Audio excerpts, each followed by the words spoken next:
Salam sejahtera bagi kita sekalian. Apakah yang harus kita lakukan untuk menjadi seorang pembawa berita damai? Sebelum menjawab pertanyaan itu, terlebih dahulu kita dengarkan firman Tuhan yang terdapat dalam kitab Yesaya, pasalnya yang ke-52, ayatnya yang ke-9 sampai dengan ayatnya yang ke-10. Beginilah firman Tuhan, "Bergembiralah, bersorak-sorailah bersama-sama, hai reruntuhan Yerusalem. Sebab Tuhan telah menghibur umat-Nya, telah menebus Yerusalem. Tuhan telah menunjukkan tangan-Nya yang kudus di depan mata semua bangsa, maka segala ujung bumi melihat keselamatan yang dari Allah kita." Seruan Nabi Yesaya terhadap umat Tuhan tentang berita selamat adalah merupakan kabar sukacita dan menimbulkan kegembiraan yang luar biasa. Tuhan menggunakan kuasa-Nya untuk melepaskan mereka dari belenggu perbudakan Babel.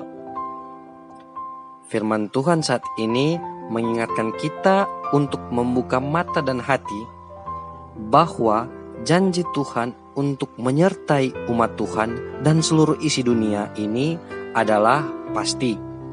Bukan hanya sekedar janji semata, melainkan ya dan amin.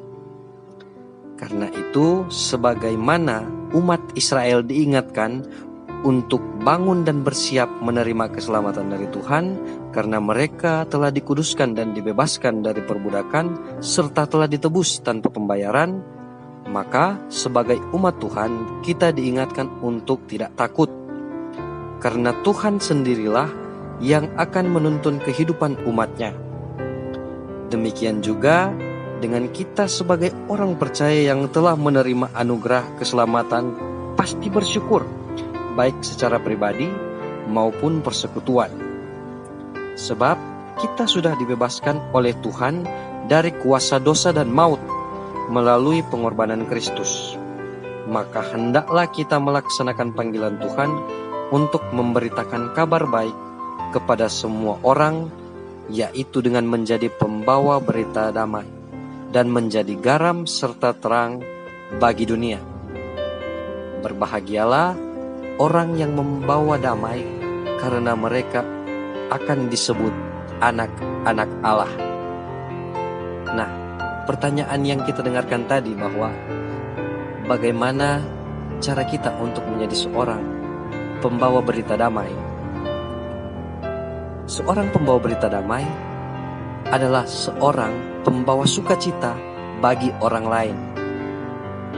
Dengan demikian, ia harus membawa diri dengan baik, membersihkan hatinya, menciptakan suasana menyenangkan, dan itu harus dimulai dari diri sendiri. Berdamai dengan Tuhan, berdamai dengan sesama, dan lingkungan di mana ia pergi dan berada. Tuhan Yesus telah memberikan amanat agung bagi kita sebagai orang yang beriman, supaya kita pergi dan bersaksi memberitakan kabar keselamatan. Amin.